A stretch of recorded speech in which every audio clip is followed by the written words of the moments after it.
The Poem of the Man-God. Preparation for the Passion. Chapter 542. Lazarus' Death. 21st of December, 1946.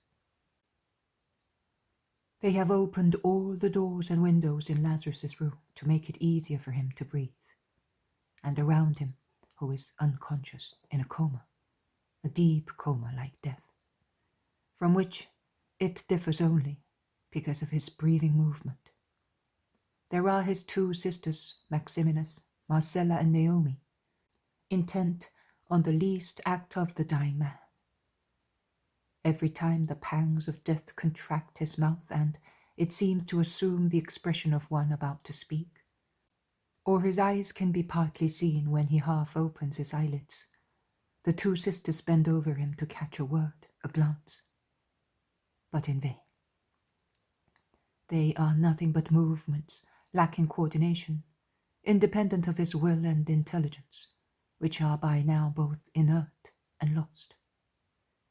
They are acts brought about by the suffering flesh, just like the perspiration that makes the face of the dying man shiny, and the tremor that at intervals shakes his skeletal fingers, making them look like contracted claws. The two sisters also call him with all their love in their voices. But his name and their love collide with the barrier of intellective insensibility, and the silence of death is the reply to their calling. Naomi, weeping, continues to place warm bricks, enveloped in strips of woolen cloth, near his feet, which must be very cold. Marcella is holding in her hands a cup into which she dips a piece of thin linen, which Martha uses to moisten her brother's dry lips.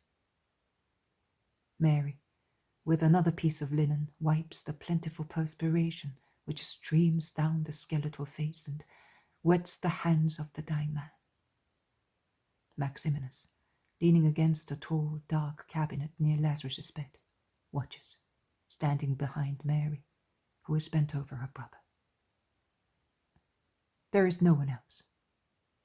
There is dead silence, as if they were in an empty house, in a desert place. The maidservants who bring the warm bricks are barefooted and make no noise walking on the marble floor. They look like apparitions. At a certain moment, Mary says, "His hands seem to become warm. Look, Martha, his lips are not so pale." "Yes, and he is breathing more freely. I have noticed that for some time," remarks Maximinus. Martha bends over him and calls him in a low voice, in a very warm tone. "Lazarus, Lazarus." "Oh, look, Mary. He seemed to smile and to bat his eyelids. He's improving, Mary. He's getting better. What time is it?" "It's 1 hour past sunset." "Ah!" And Martha stands up, pressing her hands against her breast, raising her eyes in a visible gesture of mute but confident prayer. A smile brightens her face. The others look at her in amazement, and Mary says to her, "I fail to see why the fact that it is evening should make you happy." And she scans her face suspiciously and anxiously. Martha does not reply, but she resumes the same posture she had previously. A maid comes in with some bricks, which she hands to Naomi. Mary says to her, "Bring 2 lamps. It is getting dark and I want to see him." The maid goes out noiselessly and soon comes back with 2 lighted oil lamps, and she lays one on the cabinet near Maximinus, and the other on a table encumbered with bandages and tiny amphorae on the other side of the bed. "Oh, Mary, Mary, he is really less pale. And not so exhausted looking. He is reviving," says Marcella. "Give him a few more drops of that spicy wine that Sarah prepared. It did him good," suggests Maximinus. From the top of the cabinet, Mary takes a tiny, slender-necked amphora, shaped like the beak of a bird, and she carefully pours a few drops of wine between Lazarus's half-closed lips. "Slowly, Mary, that he may not choke," advises Naomi. "Oh, he swallows it! He wants it! Look, Martha, look! He's sticking his tongue out, seeking it!" They all bend to look, and Naomi calls him. "Darling, look at your wet nurse! Oh, blessed soul!" And she moves forward to kiss him. "Look, look, Naomi! He's drinking your tears! One fell near his lips, he felt it, he sought it, and he absorbed it.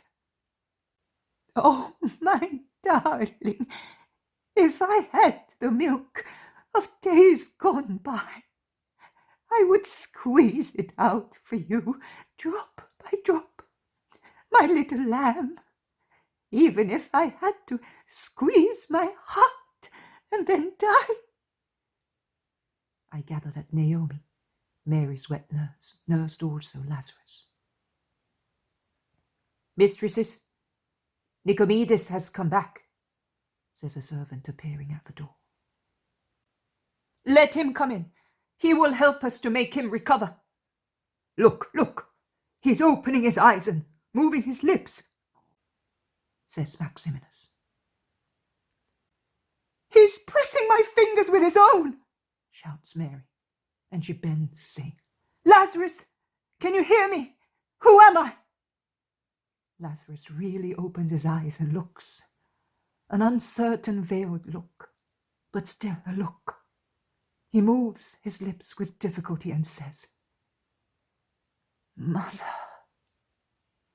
"I'm Mary, Mary, your sister." "Mother." "He does not recognize you and is calling his mother. Dying people always do that," says Naomi, whose face is wet with tears. "But he speaks. After such a long time he speaks. It is already a good deal. He will feel better later. Oh, my Lord, reward your maidservant," says Martha once again, with the gesture of a fervent, confident prayer. "But what happened to you? Have you seen the master? Did he appear to you? Tell me, Martha. Relieve my anguish," says Mary. Nicomedes' coming in prevents a reply. They all address him, telling him how after his departure Lazarus had grown worse, so much so that he was on the point of dying. And in fact, they believed that he was dead. Then, with some aids, they had made him come to himself, but only as far as to make him breathe. And how a short time ago, with a spicy wine prepared by one of the women, he had begun to warm up again. He had swallowed some and tried to drink, and he had also opened his eyes and had spoken. They are all speaking together with revived hope, contrasting with the somewhat sceptical calmness of the doctor, who lets them speak without uttering one word. At last, when they have finished, he says, "All right, let me see." He pushes them aside as he approaches the bed and asks them to bring some lights and to close the window, as he wants to uncover the patient. He bends over him. He calls him. He questions him. He moves an oil lamp to and fro in front of the face of Lazarus, who has now opened his eyes and seems amazed at everything. He then uncovers him, studies his breathing, his heartbeats, the temperature and stiffness of his limbs. They are all anxiously awaiting his word. Nicomedes covers the patient again, looks at him and is pensive. He then turns round, looking at the people present, and says, "It is undeniable that he has recovered strength. He has improved since the last time I saw him. But do not delude yourselves. It is nothing but the fictitious improvement of death. I am so certain as I was certain that it is the end, that, as you can see, I have come back, after freeing myself of my commitments, to make his death less painful, as far as I can do so, or to see the miracle live. Have you taken action? Yes, Nicomedes, we have, says Martha, interrupting him. And to prevent him from asking further questions, she says, But you did not say that within 3 days She weeps. I said, I am a doctor. I live amidst agonies and tears, but the habitual sight of grief has not yet turned me into a heartless man. And today I prepared you with a rather long and vague date, but my medical knowledge warned me that the end would come sooner, and my heart misrepresented the truth as a pitiful deception. Now, be brave. Go out. We never know how much dying people understand. He pushes them out while they weep, repeating, Be brave, be brave. Maximinus remains with the dying man. The doctor also goes away to prepare some medicines capable of making the agony less distressing. As he says, I foresee that it will be very painful. Make him live! Make him live till tomorrow! It is almost night, as you can see, Nicomedes. It is no problem for your science to keep a man alive less than only 1 day. Make him live! Madam, I do what I can. But when the wick ends, nothing can keep the flame alive, replies the doctor, and he goes away. The two sisters embrace each other, weeping disconsolately, and Mary is the one who is weeping more. Her sister has a hopeful heart. They hear Lazarus's voice coming from his room, a loud, authoritative voice that startles them because it is unexpected from such a weak person. He calls them, Martha! Mary! Where are you? I want to get up. I want to get dressed. I want to tell the master that I am cured. I must go to the master. A wagon at once, and a fast horse. It was certainly he who cured me. He speaks fast, syllabalizing the words, sitting on his bed, flushed with a high temperature, trying to get out of the bed, prevented from doing so by Maximinus, who says to the women rushing inside the room, He is raving. No, let him go. The miracle! The miracle! Oh, I am so happy that I provoked it. As soon as Jesus was told, God of our fathers, may you be blessed and praised for your power because of your Messiah. Martha, who has dropped on her knees, is beside herself with joy. In the meantime, Lazarus continues to speak, excited more and more by his temperature, which Martha does not understand is the cause of everything, and he says, He came so often to see me when I was ill. It is fair that I should go to him and say, I am cured. I am cured. I feel no more pains. I am strong. I want to get up. I want to go.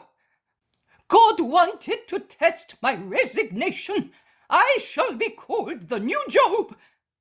He assumes a hieratic attitude, and making wide gestures, he says, The Lord was moved by Job's penance and gave him double what he had before, and the Lord blessed the last years of Job more than the first ones, and he lived until... No, I am not Job. I was among the flames, and he pulled me out. I was in the belly of the monster, and I have come back to light. So I am Jonah, and I am the 3 children of Daniel. The doctor, called by someone, comes in. He looks at him. It's delirium. I was expecting it. The corruption of the blood affects the brains. He strives to lay him down and exhorts the others to hold him carefully. And he goes out again to attend to his decoctions. Lazarus at times becomes rather impatient of being held. At times he weeps like a child. He is really delirious, moans Mary. No, none of you understand anything. You cannot believe. Of course you do not know. By now the master is aware that Lazarus is dying. Yes, I informed him, Mary. I did it without saying anything to you. Oh, wretch! You have destroyed the miracle, shouts Mary. No! As you can see, he began to feel better when Jonah reached the master. He is raving, certainly. He is weak, and his brain is still dulled with death that had already grasped at him. But he's not raving as the doctor thinks. Listen to him. Are those the words of a delirious person? Lazarus, in fact, is saying, I bent my head to the decree of death, and I tasted how bitter it is to die. And God has now said that he is satisfied with my resignation, and he is restoring me to life and giving me back to my sisters. I shall still be able to serve the Lord and sanctify myself with Martha and Mary. With Mary.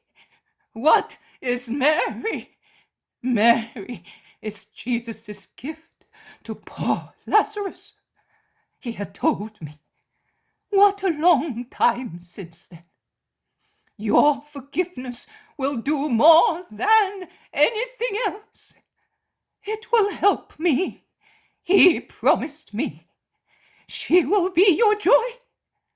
And on that day that I was upset because she had brought her shame here, near the Holy One, what words he spoke, inviting her to come back.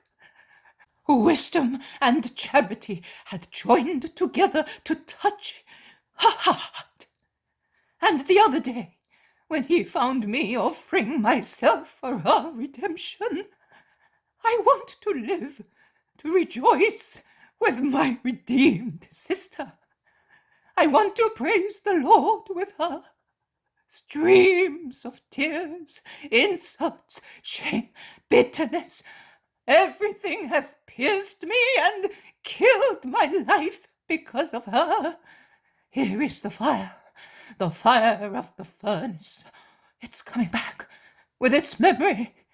Mary of Theophilus and Eucharia, my sister, the prostitute. She could have been a queen, and she became the filth that even a pig tramples on. And my mother who dies, and not being able to go among people any longer without having to put up with their mockery because of her. Where are you, you wretch? Were you lacking bread, perhaps, that you should sell yourself? What did you suck from the nipple of your wet nurse? What did your mother teach you? Lust the former, sin the latter. Go away, disgrace of our family! His voice is a shout. He seems to be mad. Marcella and Naomi hastens to close the doors and to draw the heavy curtains to deaden the sound, whilst the doctor, who has come into the room, strives in vain to calm the delirium that is becoming more and more violent. Mary, prostrated dejectedly on the floor, is sobbing under the implacable charge of the dying man who goes on. 1, 2, 10 lovers, the shame of Israel passed from one embrace to another one. A mother was dying. She was rejoicing in her obscene love affairs. Beast, vampire, you sucked your mother's life. You destroyed our joy. Martha was sacrificed because of you. No one marries the sister of a prostitute. I, Lazarus, a knight, the son of Theophilus. The urchins in Offal used to spit at me. Here is the accomplice of an adulteress and of a prostitute. The scribes and Pharisees used to say, shaking their garments, meaning that they rejected the sin of which I was foul through her contact. Here is the sinner, he who is not capable of striking the culprit is guilty himself. The rabbis used to shout when I went up to the temple, and I was bathed in perspiration under the fiery eyes of the priests. The fire! You vomited the fire that was within you! Because you're a demon, Mary. You are filthy. You are anathema.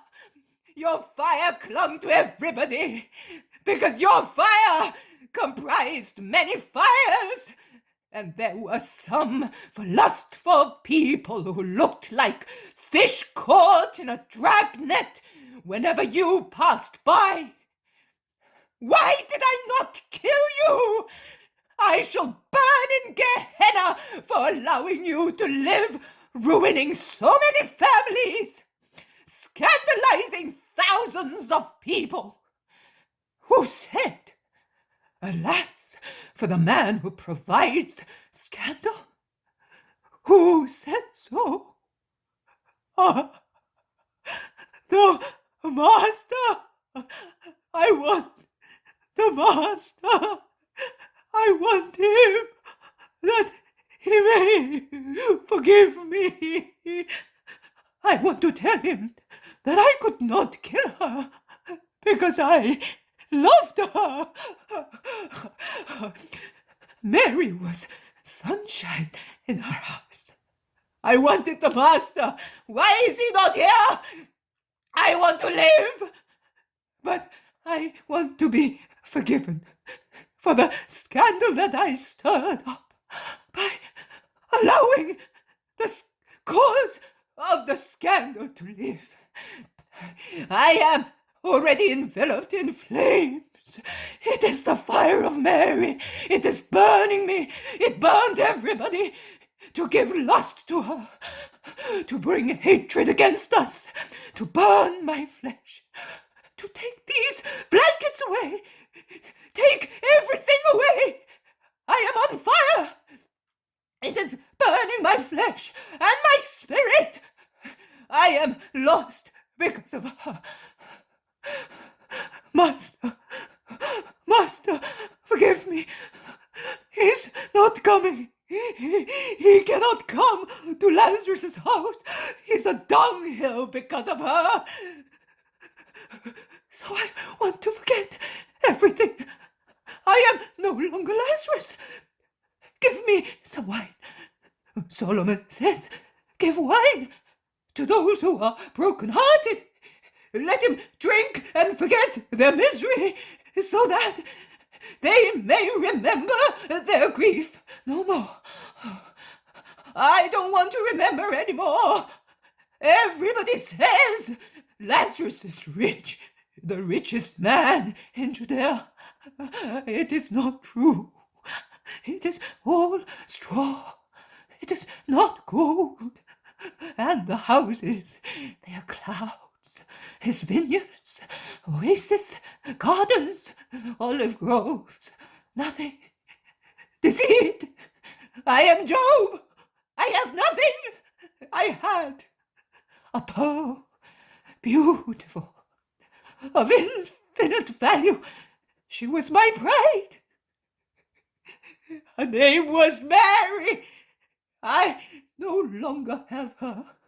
I am poor, the poorest of them all, the most deceived.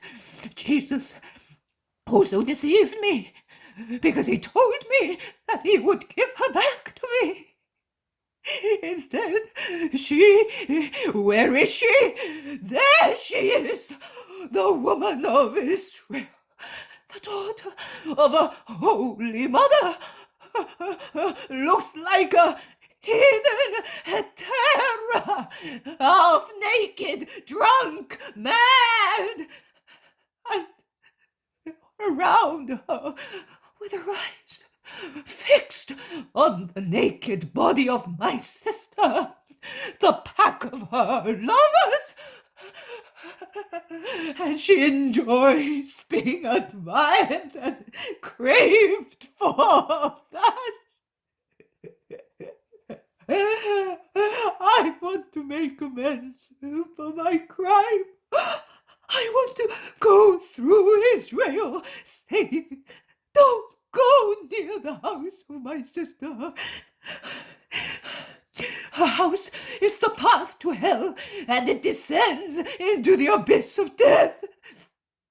Then I want to go to her and tread on her, because it is written, every unchaste woman will be trampled on like dung on the road. Oh, have you the nerve to show yourself to me, who am dying like a dishonored man, destroyed by you, after I offered my life to redeem your soul, and to no avail? Are you asking me how I wanted you? How I wanted you in order not to die? Thus, this is how I wanted you, like the chaste Susanna. Are you saying that they tempted you? And did you not have a brother to defend you? Susanna, who was all alone, replied, I prefer to fall innocent into your power than sin in the eyes of the Lord. And God made her innocence shine. I would have spoken the necessary words, those who tempted you, and I would have defended you. Instead, you went away. Judith was a widow, and she lived in seclusion, wearing sackcloth and fasting, and she was held in high esteem by everybody because she feared the Lord, and the people sing of her, you are the glory of Jerusalem, the joy of Israel, the honor of our race, because you acted in a manly manner and bravely, because you loved chastity, and after your marriage you have known no other man. That is why the hand of the Lord made you strong, and you will be blessed forever. If Mary had been like Judith, the Lord would have cured me. But he could not cure me because of her. That is why I did not ask to be cured. But he could not cure me because of her. That is why I did not ask to be cured. There can be no miracle where she is. But it is nothing to die, to suffer. I would suffer 10 times as much and die several times, provided she was saved. O Most High Lord, I am prepared to suffer all deaths and all sorrows, but let Mary be saved, to enjoy her company for 1 hour. For 1 hour only, when she has become holy and as pure as she was in her childhood. 1 hour of that joy, to be proud of her, the golden flower of my house, the kind gazelle with meek eyes, the evening nightingale, the loving dove. I want the master to tell him that that is what I want. Mary, Mary, come, Mary. How grieved is your brother, Mary. But if you come, if you redeem yourself, my sorrow will turn into delight. Look for Mary. I am at the end. I am dying, Mary. Light, air. I am suffocating. What I feel.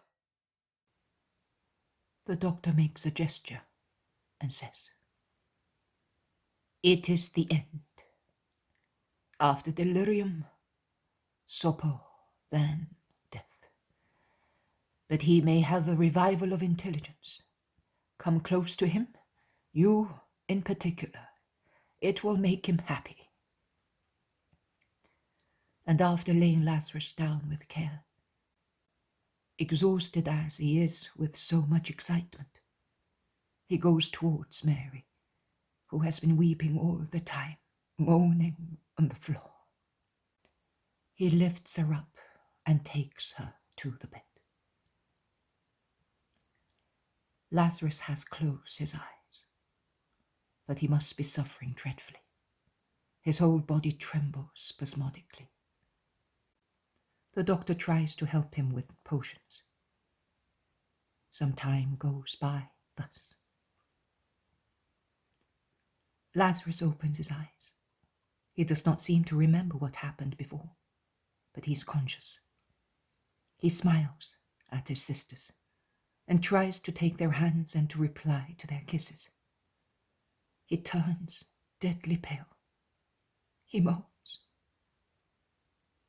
"I am cold," and his teeth chatter as he tries to cover his face with the bedclothes. He groans, "Nicomedes, I cannot resist the pain any longer. Wolves are eating the flesh of my legs and devouring my heart. How painful it is. And if this is agony, what will death be like? What shall I do?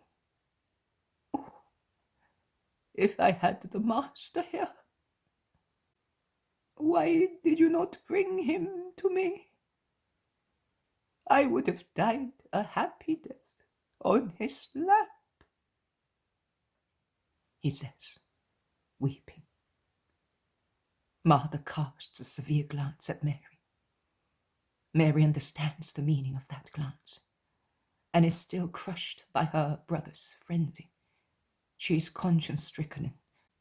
Kneeling against the bed, she bends to kiss Lazarus's hand, saying plaintively, "I am the guilty one. Martha wanted to do so 2 days ago.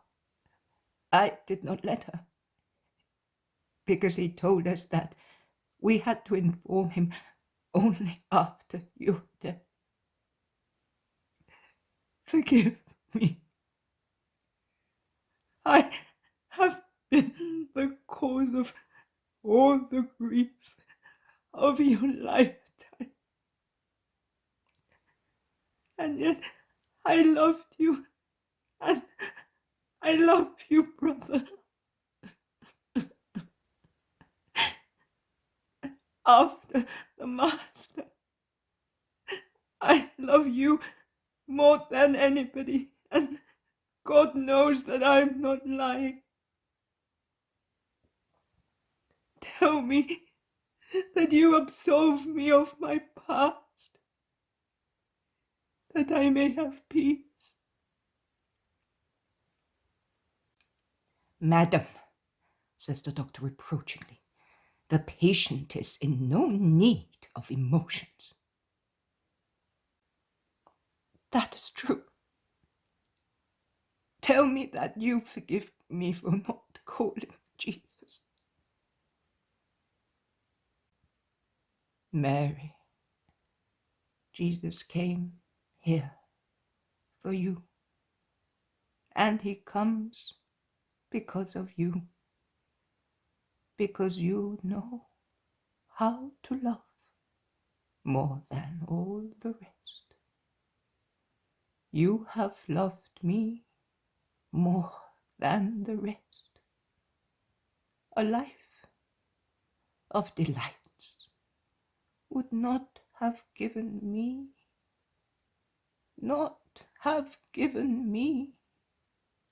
the joy that I experienced because of you. I bless you. I say to you that you did the right thing in obeying Jesus. I did not know. I know. I say, it is right. Help me to die. Naomi, you knew once how to make me fall asleep. Martha, blessed, my peace. Maximinus, with Jesus,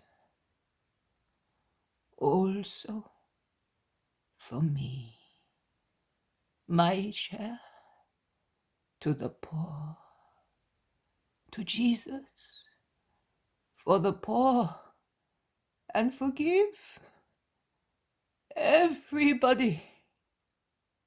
Oh, what atrocious pang! Light! Everything is trembling. There is a kind of light around you, and it dazzles me if I look at you. Speak loud! He has laid his left hand on Mary's head and has abandoned his right one into Martha's hands. He's panting. They lift him carefully, adding pillows, and Nicomedes makes him sip some more drops of potions. His poor head hangs and dangles in deadly languor. The only sign of life is his breathing. And yet he opens his eyes and looks at Mary, who is holding his head. He smiles at her, saying, "Mother, she has come back. Mother, speak. Your voice. You know the secret of God.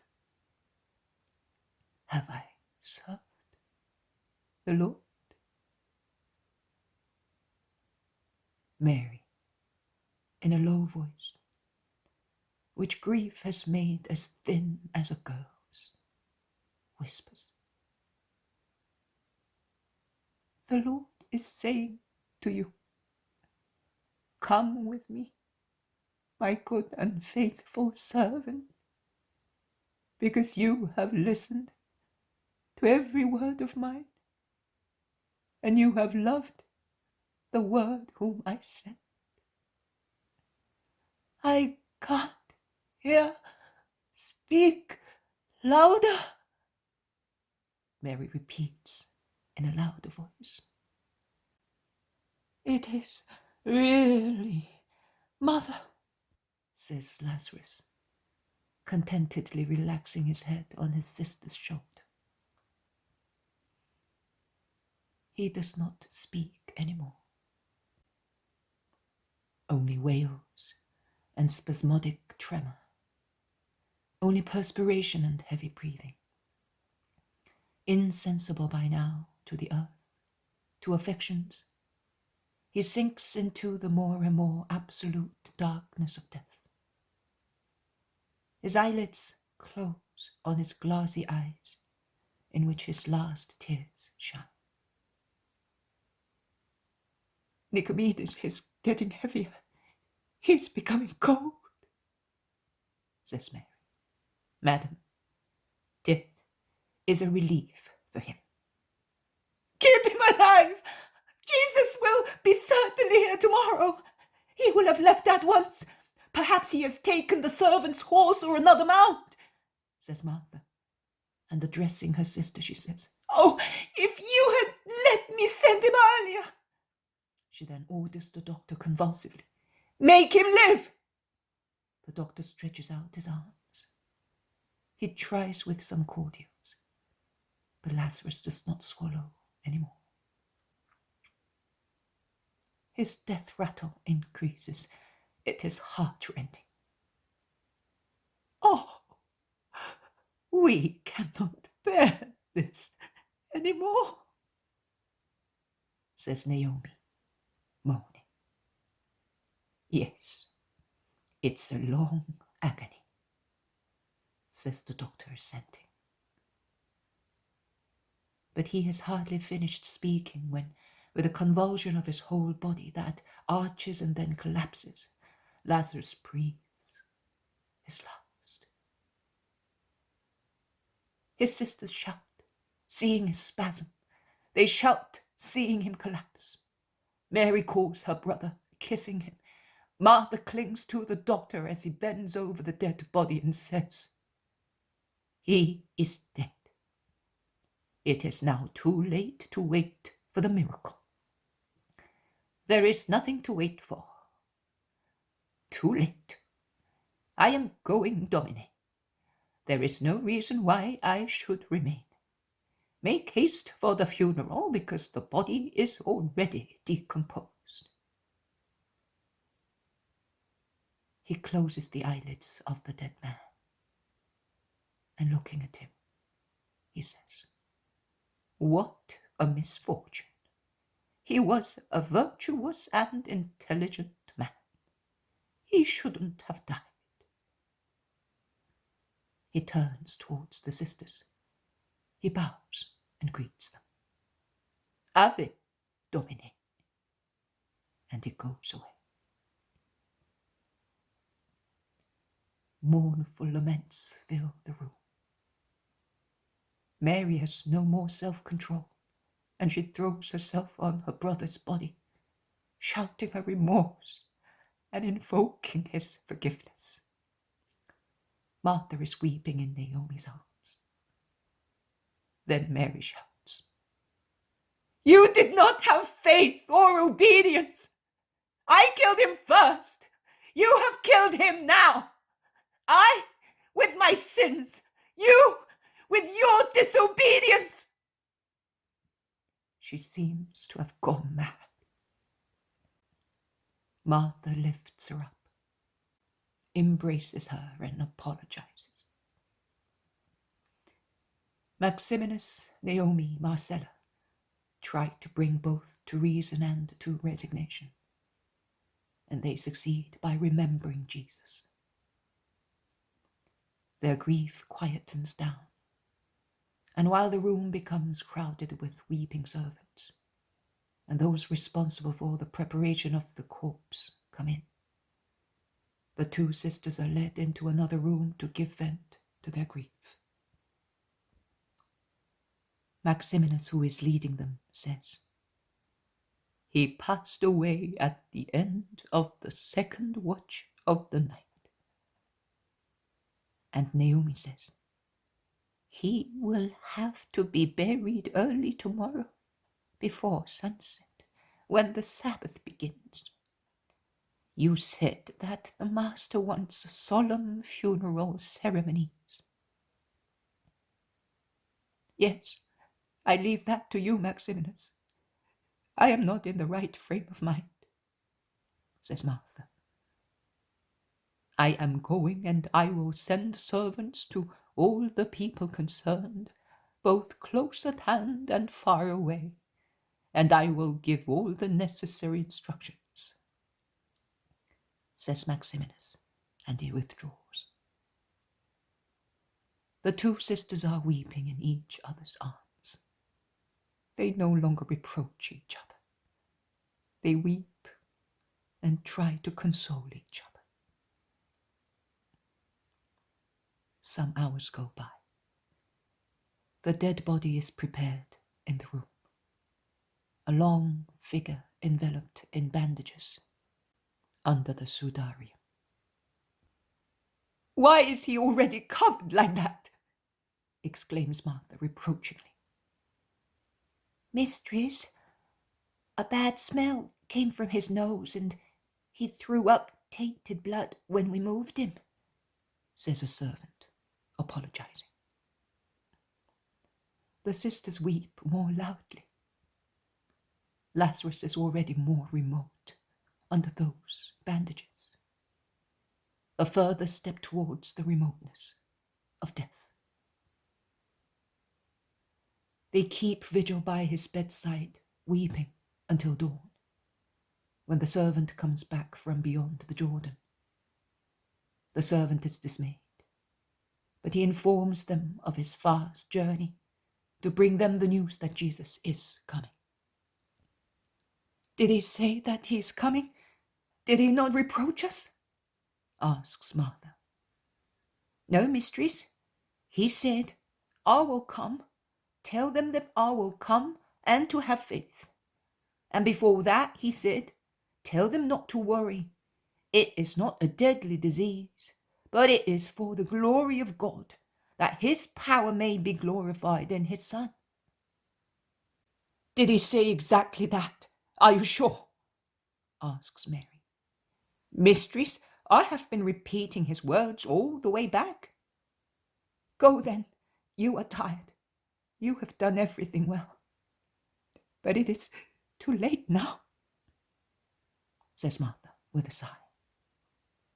And she bursts into tears as soon as she is left with her sister. "Martha, why?" "Oh, in addition to his death, there is disappointment, Mary.